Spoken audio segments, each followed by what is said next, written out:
এটা কি চিকন ছোট কোনো কেন হচ্ছে এক ধরনের নৌকা, মানে চিকন টাইপ, হ্যাঁ হ্যাঁ একটু চিকন টাইপ নৌকা। ও আচ্ছা ওইগুলো হাইল্যান্ডে বেশি দেখা যায়। হাইলাইটের মধ্যে এখন ঢাকাতে আপনার যে টাকা করে না যে এরকম একটা হাত দিয়ে ধরে এরকম চিকন টাইপ ওইটার একটা নাম থাকে ঢাকায়, যেটা বিভিন্ন ইয়েতে থাকে, ওই যে নন্দন পার্ক কই যেন থাকে, ওইটা কেন হচ্ছে ওই যে একটু লম্বা টাইপের একগুলো নৌকা এক ধরনের ওগুলোর কি পাল তোলা থাকে না? একটু কিছু থাকে না। একজন করে থাকে না নৌকা বাজি হ্যাঁ, যেগুলো একজন বা ব্যবহার দুজন করে থাকে, হ্যাঁ নৌকা বাইচ কে বলো, হ্যাঁ নৌকা এটাই বাইচ। অনেক সহজ আর একজনই বসে আর নৌকা বাইচটা অনেক সমুদ্রের মধ্যে আছে কেন এটা আচ্ছা আমরা ধরে নেই ওয়ান কাইন্ড অফ বোট। আচ্ছা তো সে কি করলো যে he also made a canoe.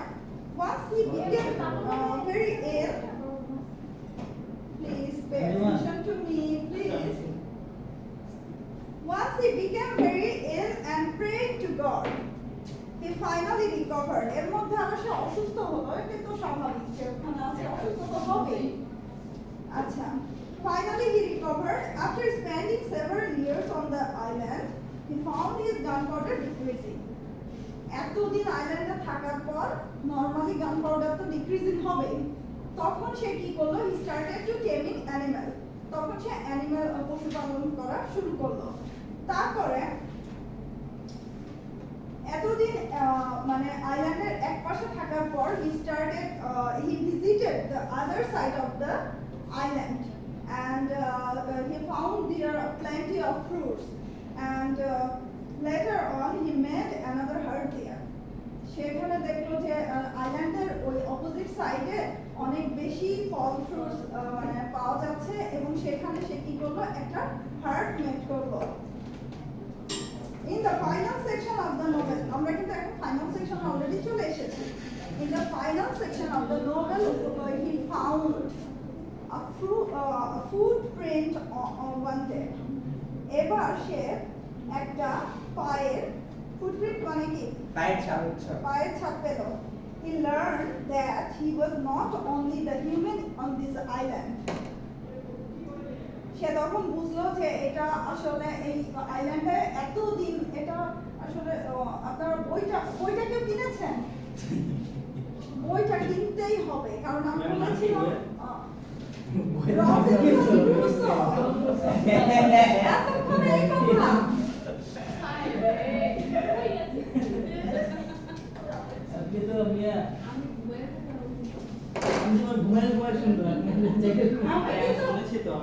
আমি কিছু ফিডব্যাক দেব।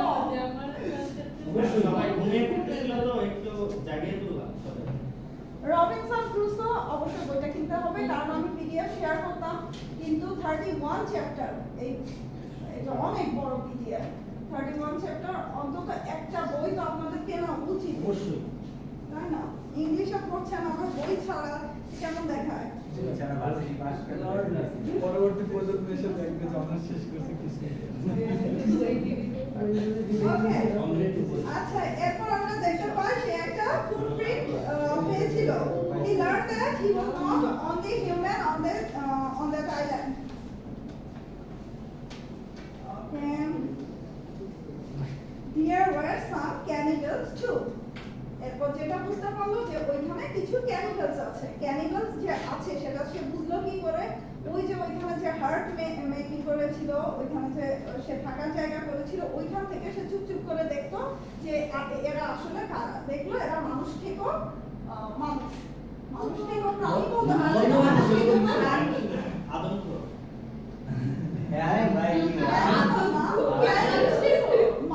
কিন্তু মানুষকেই খায়।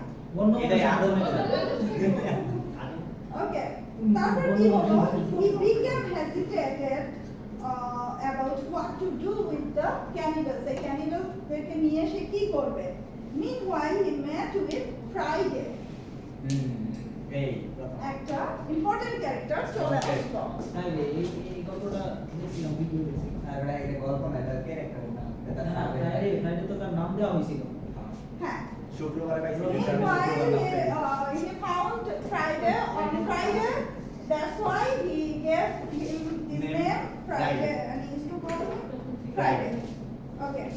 এরপরে যেটা হলো, the two also rescued a Spaniard, Friday's father, from a group of cannibals. আরেকটা আমরা ক্যারেক্টার পেলাম Spaniard.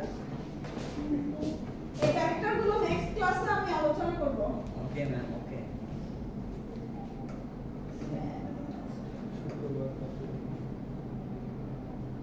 Spaniard. আর এখানে ফ্রাইডের ফাদার অতটা ইম্পর্টেন্ট না, তার কথা অতটা লেখা নেই।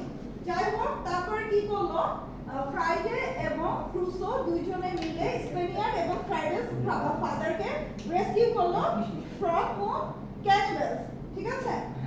তারপরে যেটা হলো,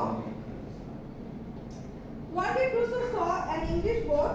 আচ্ছা, ওই আইল্যান্ড থেকে ওদেরকে নিয়ে ক্রুসো অন্য জায়গায় চলে গেল। ম্যাম স্পেনিয়ার ক্যারেক্টারটা বুঝতে পারছি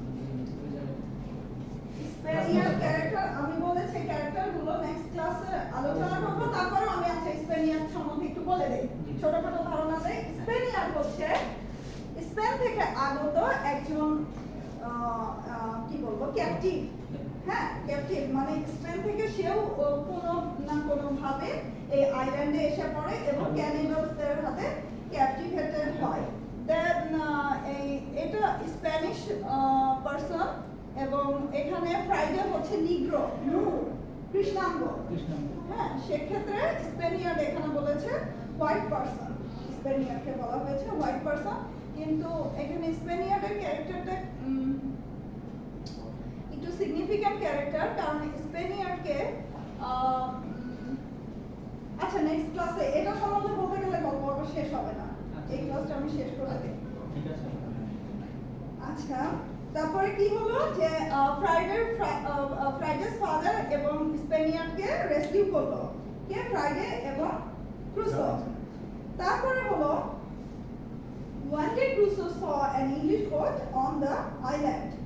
তারপর ক্রুসো কি দেখতে পেল যে আইল্যান্ডের পাশে একটা ইংলিশ বোট, ইংল্যান্ড থেকে আগত একটা বোট, কিন্তু সেখানে there was some problem with the ship crew. There was some problem between the ship crew and the captain, এবং ওখানে খুব কনফ্লিক্ট হচ্ছিল ক্যাপ্টেন এবং ship crewদের ভিতরে। তখন এমন একটা অবস্থা যায় যে ক্যাপ্টেনকে মারতে যাচ্ছে ক্রুরা। সেই টাইমে ক্রুসো কি করে, সেভ করে সেই ক্যাপ্টেনকে, এবং সেই ক্যাপ্টেন কৃতজ্ঞ হয়ে Crusoe then returned to Europe on Friday where he got good fortune. আচ্ছা, এরপর সেই ক্যাপ্টেন কি হয় যে খুব বেশি কৃতজ্ঞ হয়ে ক্রুসো এবং ফ্রাইডেকে নিয়ে ইংল্যান্ডে চলে আসে, এবং ক্রুসো আবার ফ্রাইডেকে রেখে আসে না। ইচ্ছা করলে ক্রুসো ফ্রাইডেকে ছেড়ে দিতে পারত, কিন্তু ফ্রাইডে কোনোভাবে ক্রুসোকে মানে লিভ করে না, ওর সাথে ইংল্যান্ডে চলে যায়। ইংল্যান্ডে যাওয়ার পরে এখন যেটা হয় যে ওই যে উইডোকে যে আমানত স্বরূপ অনেকগুলো টাকা পয়সা দিয়ে গিয়েছিল, এসে দেখে যে উইডো ওই আমানত রক্ষা করেছে, কোনো ক্ষতি করেনি। 28 ইয়ার্স পরেও সেই টাকাই আছে। আমরা যদি এরকম কারো কাছে 28 ইয়ার্স আগে টাকা দিয়ে যাই, দেখলাম ভাবি বিয়া করে বাচ্চা বাচ্চাদের সুখী আছে, আর উইডো নাই। এখন উইডোর প্রতি গ্রেটফুল হয়ে ক্রুসো কি করলো, আরে সবুরের ফল তো মিঠাই হয় না। উইডোকে বিয়ে করে ফেললো। ওকে, তারপরে যেটা দেখা যায় নোবেলের শেষ পর্যায়ে আমরা যেটা দেখতে পাই, where he got a good profit from his sugar plantation and got married with the widow. The novel ended with the promise of more adventure for him in the next days. মানে Crusoe মানে তার এখনো মানে realise হয় না, এত কষ্ট করার পরেও সে আরো কিছু অ্যাডভেঞ্চার করার একটা এক্সপেকটেশন রেখে নোভেলটা শেষ হয়ে যায়। আচ্ছা, এটাই ছিল রবিনসন ক্রুসোর সামারি।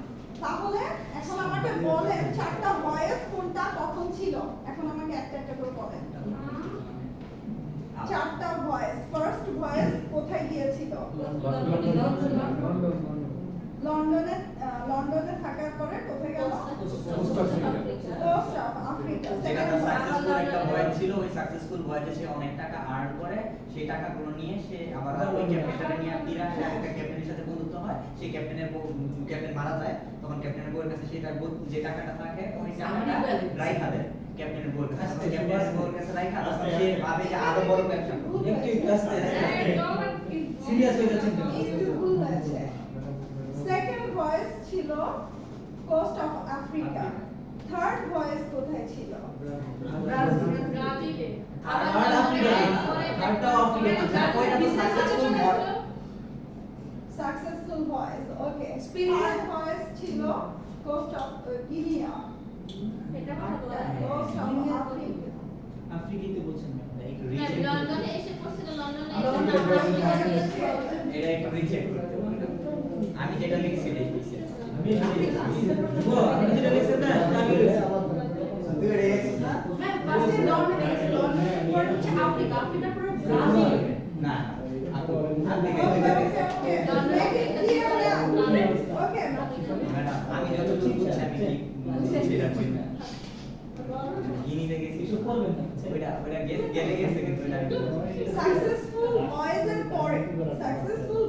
পরে সে গিয়েছিল voyage to Guinea by the African coast. Cruise's ship was chased by Turkish pirates. এটা ছিল থার্ড ভয়েস। গিনিয়া। এটা স্কিপ করে। আমি তো এটা স্কিপ হয়ে গেছে। এটা গিনিয়াটা মানে এই গিনিয়া যাওয়ার পথে সে চেস্ট বাই টার্কিশ শিপ। তারপরে ক্যাপচার হয়, সেখানে 2 বছর সার্ভেন্ট হিসাবে থাকে। তারপরে ওইখান থেকে পালানোর পরে না ব্রাজিলে গেল। ব্রাজিলে যাওয়ার পরে কি হলো? সে ওইখানে রিচ হয়ে গেল এবং আরো বেশি রিচ হওয়ার জন্য সে আবার কি করলো? আবার আফ্রিকার উদ্দেশ্যে রওনা দিল। This voice was the fourth voice. ওকে, আর এই ফোর্থ ভয়েসে সে কি হলো? এই 28 বছর ঝড় কবলে পড়ে তারপরে একটা 28 years ওই আইল্যান্ডে থাকলো। ক্যানিবালসদের শিকার হলো এবং ব্যাক করলো লন্ডনে। পুরোটা করলে হলো আর ক্লিয়ার হয়ে যাবে। বিষয়টা খুব মজা। আচ্ছা, এখন বই কিনতে হবে এবং বই পড়তে হবে এবং বইটা আমি তো খুব শর্ট সামারি বললাম। এখানে অনেক ছোট ছোট ঘটনা অনেক ডিটেইল করে সুন্দর করে এক্সপ্লেইন করা আছে, কোথায় কি হলো, কি হলো না হলো। এর মধ্যে খুব ইম্পর্টেন্ট বিষয় guys in this novel that is colonialism. Colonialism. Colonialism, do you think what is colonialism? উপনিবেশ। এটা হচ্ছে ইটালির। Do you have any normal idea about colonialism? We don't have ওই যে আমাদেরকে ব্রিটিশরা 100 বছর ধরে শাসন করছিল। কিছুটা কিছুটা। এরকম কলোনিয়ালিজম হচ্ছে যে একটা দুর্বল ভূখণ্ডকে আফ্রিকাতে একটা একটা দুর্বল একটা উইক স্টেটকে যদি একটা শক্তিশালী কোন স্টেট কি বলে ভূখণ্ড, বাংলাতে ভূখণ্ড যাই হোক, তারা যদি মানে কি করে ফোর্সফুলি তাদের কালচারকে স্টাবলিশ করার চেষ্টা করে, সেটাই হচ্ছে কলোনিয়ালিজম। ওকে, তো এই কলোনিয়ালিজম ব্যাপারটা এই রবিনসন ক্রুসোতে রয়েছে। তো এটা ওই যে ফ্রাইডের যে গোষ্ঠী বা বংশ তাদেরকে মনে হয় এটা করে। ঠিক এই কলোনিয়ালিজমটা বা ইস্টার্ন ভাষাটা ব্যবহার করা আছে। কলোনিয়ালিজমটা ইউজ হয়েছে এখানে ফ্রাইডেকে মাস্টার হিসেবে পরিচয় করাতে দিয়েছে। আমি একটা জিনিস ঠিক করেছি, সেটা হলো ক্রুসো ফ্রাইডেকে কি করে? ফ্রাইডে কি ছিল? ও কোনো ভাষা জানতো না। ও তো স্যাভেজ ছিল, তাই না? স্যাভেজ কি? আদিম বর্গ। আদিম বর্বর সভ্যতার যাদের কোনো ছায়া মাত্র নাই। তো সেই স্যাভেজকে কি করেছিল? টর্ট করেছিল, কি ইংলিশ টর্ট করেছিল, ল্যাঙ্গুয়েজ টর্ট করেছিল, দেন তাকে খ্রিস্টানে পরিণত করার চেষ্টা করেছিল এবং তার সমস্ত কালচার মানে ইংলিশ কালচারকে এস্টাবলিশ করতে চেষ্টা করেছিল ফ্রাইডের উপর দিয়ে, তাই তো? এইটাই এই কলোনিয়ালিজমটা অ্যাপ্লাই হয়েছিল ফ্রাইডেকে দিয়ে। শুধু ফ্রাইডে না, ওইখানে যে ক্যানিবাল যারা ছিল তাদের ক্ষেত্রেও কি রবিনসন ক্রুসো এগুলো অ্যাপ্লাই করতে চাই বা করতে যায়, কিন্তু পরে ফ্রাইডেকে নিয়ে সে চলে আসে। ওকে ওকে শেষ। রবিনসন ক্রুসো সম্বন্ধে আর কারো কোনো প্রশ্ন আছে? নেক্সট ক্লাসে আমি এই ক্যারেক্টারগুলো, এই প্রতিটা ক্যারেক্টার সম্বন্ধে আলোচনা করব, প্লাস কলোনিয়ালিজমটা আলোচনা করব এবং কলোনিয়ালিজম কিভাবে এই নোভেলটাতে অ্যাপ্লাই করা হয়েছে সেটা আমরা করব। ওকে ম্যাম, আমাদের শর্ট কোয়েশ্চেনগুলো হবে, এগুলো কি দেখবেন মানে ম্যাডাম শর্ট কোয়েশ্চেনগুলো দিলে ক্যারেক্টার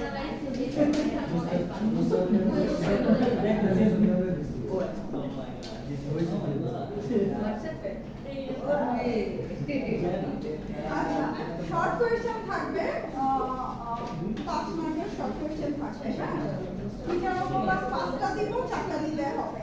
আর ব্রড কোয়েশ্চেন একটাই থাকবে, 2টা দিব, একটা দিলে হবে। হ্যাঁ, শর্ট কোয়েশ্চেন গুলো 5 মার্কের হবে। 5 মার্কের কোয়েশ্চেন এর আগে আপনারা এক্সাম দিয়েছেন, কত বড় হয়? ঠিক তত বড়ই হবে। বড় না ম্যাম, আই থিংক কি টাইপের হবে যেগুলো ক্যারেক্টার অ্যানালাইসিস থাকবে, আপনি কোয়েশ্চেন করে দিবেন। আগে থেকে প্রিপারেশন নিতে হবে ওই জন্য। মানে কোয়েশ্চেন প্যাটার্ন। হ্যাঁ, কোয়েশ্চেন প্যাটার্নটা কি ধরনের হবে? তো ফার্স্টে বলবো প্যাটার্ন তো এটাই, শর্ট কোশ্চেন একটা দিতে দেবো, বড় কোশ্চেন একটা দ্যাটস দ্য প্যাটার্ন। আর কি কয়টা মানে জিজ্ঞাসা হোয়াট কাইন্ড অফ কোশ্চেন, ও জিজ্ঞাসা করতেছে কোশ্চেনের অ্যানসারটা কতটুকু লং কতটুকু লম্বা? না না, কোয়েশ্চেন কিরকম হবে? কোশ্চেন কি হবে এক্স্যাক্টলি দা কোশ্চেন কি হবে সেটা কি এরকম হবে যে এই ক্যারেক্টারটা অ্যানালাইজ করো, কি ধরনের হবে? এইটা এইটা এটা ওকে।